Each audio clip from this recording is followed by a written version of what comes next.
வணக்கம் இனிய உறவுகளே, உங்கள் அனைவரையும் உலக மின்னல் அன்புடன் வரவேற்கின்றது. இன்றைய தலைப்பாக நான் பார்க்கப் போவது என்னவென்றால், ஐக்கிய இராச்சியத்தில் வேலைவாய்ப்பின்மை 2026 ஏன் அதிகரிக்கின்றது என்பதை பற்றியதுதான்.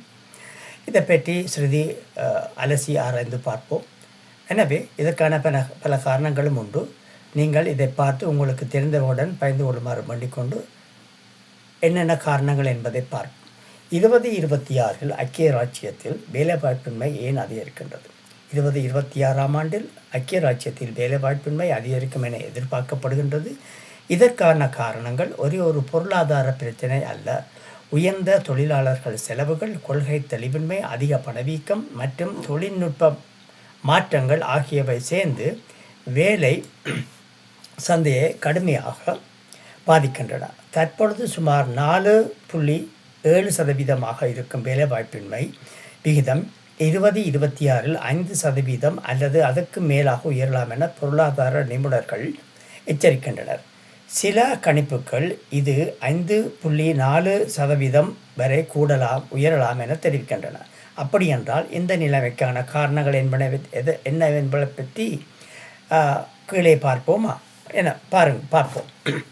முதலாவதாக, அதிகரித்த தொழிலாளர்களது செலவு. ஐக்கிய இராச்சியத்தில் உள்ள தொழிலாளர்கள் நிறுவனங்கள் எதிர்கொள்ளும் மிகப்பெரிய சவால்களில் ஒன்று உயர்ந்த தொழிலாளர்கள் செலவுகளாகும். ஊதிய உயர்வு, தேசிய காப்பீடு நேஷனல் இன்சூரன்ஸ் கட்டணங்கள் மற்றும் வேலைவாய்ப்பு தொடர்பான செலவுகள் அதிகரிப்பதால் நிறுவனங்களுக்கு ஊழியர்களை நியமிப்பதும் தக்க வைத்துக் கொள்வதும் கடினமாக இருக்கின்றது. இதன் விளைவாக பல நிறுவனங்கள் புதிய நியமனங்களை தள்ளி போடுகின்றன, வேலைவாய்ப்பு நியமனங்களை உறைய வைக்கின்றன அல்லது ஊழியர்களை குறைக்கின்றன. சமீபத்தில் ஆய்வுகளின்படி ஐக்கிய இராச்சியத்து நிறுவனங்களில் 50%க்கும் அதிகமானவை மேலும் வரி உயர்வுகள் வந்தால் பணியாளர்களை குறைப்போம் அல்லது நியமனத்தை வேலைக்கு ஆட்களை எடுப்பதை நிறுத்துவோம் என கூறியுள்ளன. இரண்டாவதாக, மந்தமான பொருளாதார வளர்ச்சி. பொருளாதார வளர்ச்சி முன்பு கணிக்கப்பட்டதை விட சற்று மேம்பட்டு 1%-லிருந்து 1.5% இருக்கும் என எதிர்பார்க்கப்படுகின்றது. ஆனால் இதுவும் ஒரு பலவீனமான வளர்ச்சி. வரவிருக்கும் இலையுதிர் காலம், வரவு செலவு திட்டம், நிதி நிலை அறிக்கை அல்லது பாதீடு வரி மாற்றங்கள், உயர்ந்த செலவுகள் இவற்றை முன்னிட்டு நிறுவனங்கள் செலவுகளை கட்டுப்படுத்த தொடங்கியுள்ளன. இதனால் புதிய வேலைவாய்ப்புகள் உருவாகாமல் வேலைவாய்ப்பின்மை அதிகரிக்கின்றது. இது மட்டுமின்றி ஐக்கிய இராச்சியம் பல புதிய குடிமக்களை எடுப்பதும் இது ஒரு காரணமாகவும் இருக்கலாம். குறிப்பாக தனியார் துறையில் இது நடக்கின்றன. பணவீக்கம் மற்றும் குறையும் ஊதிய வளர்ச்சி, இது மூன்றாவது ஒரு முக்கிய காரணியாக இருக்கின்றது. பணவீக்கம் கடந்த சில மாதங்களாக 3.8% என்ற அளவில் தொடர்ந்து உயர்ந்தே உள்ளது. இதற்கு காரணம் எரிசக்தி விலை உயர்வு, உணவுப் பொருட்களின் விலை, அரசு கட்டுப்படுத்தும் சேவை கட்டணங்கள். பணவீக்கம் மெதுவாக குறைந்து 2026 சரியாக 3.4%, 2027 ஆண்டில் பேங்க் ஆஃப்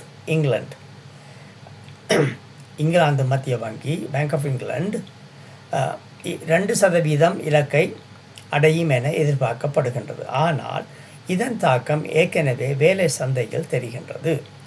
ஊதிய வளர்ச்சி குறைந்து 2025 இறுதியில் 3.5% ஆகவும் 2026 நடுப்பகுதியில் 3% ஆகவும் என கணிக்கப்படுகின்றது.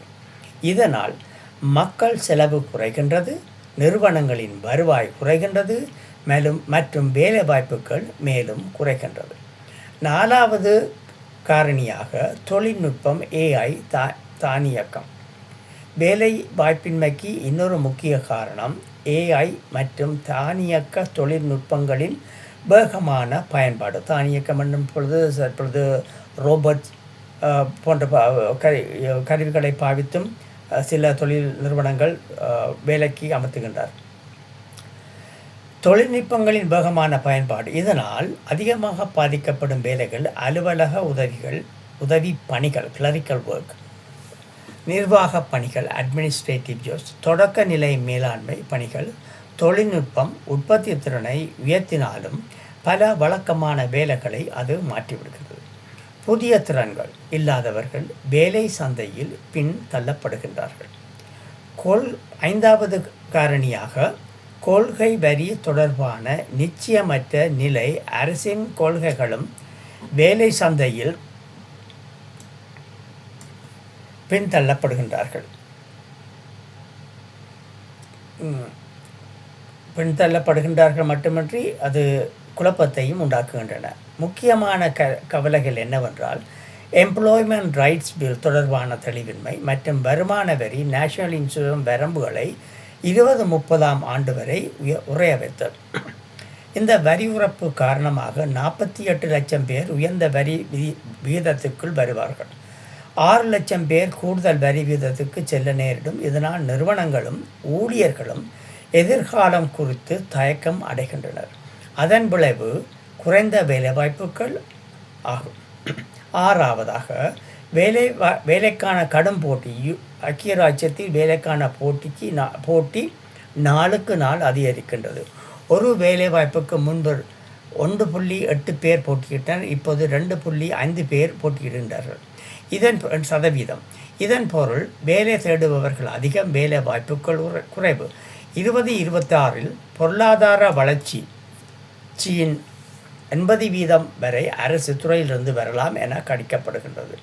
தனியார் துறை வேலை வாய்ப்பு உருவாக்கம் பலவீனமாகவே இருக்கும். ஏனென்றால் நான் மேலே கூறியவைகளாக இருக்கும். முடிவாக 2026 ஐக்கிய ராஜ்யத்தில் வேலைவாய்ப்பின்மை உயர்வது ஒரே ஒரு காரணத்தால் அல்ல. இது உயர்ந்த தொழிலாளர் செலவுகள், மந்தமான வளர்ச்சி, பணவீக்கம், AI மற்றும் தானியக்கம், வரி மற்றும் கொள்கை நிச்சயமற்ற நிலை, இவை அனைத்தும் சேர்ந்து உருவாக்கிய ஒரு பெரும் சவால். தொழிலாளர்களுக்கு மறுபேச்சு, நிறுவனங்களுக்கு ஆதரவு, தனியார் துறையில் வேலைவாய்ப்பு ஊக்குவிப்பு, இவைகளில் உடனடி நடவடிக்கைகள் எடுக்கவில்லை என்றால் இந்த வேலைவாய்ப்பின்மை நீண்டகால பிரச்சனையாக ஐக்கிய ராஜ்யத்துக்கு மாறும் என எதிர்பார்க்கப்படுகின்றது. எனவே இது போன்ற பதிவுகளை நான் மீண்டும் உங்களுக்கு தெரிவிக்கின்றேன். தயவுசெய்து இவற்றை பார்த்துவிட்டு உங்களுக்கு தெரிந்த நண்பர்கள், உறவினர்கள் மற்றும் அனைவருடன் பகிர்ந்து கொள்ளுங்கள். பயனடைய வேண்டும் என்று கூறி உங்களிடமிருந்து விடைபெற்றுக் கொள்கின்றேன். நன்றி, வணக்கம்.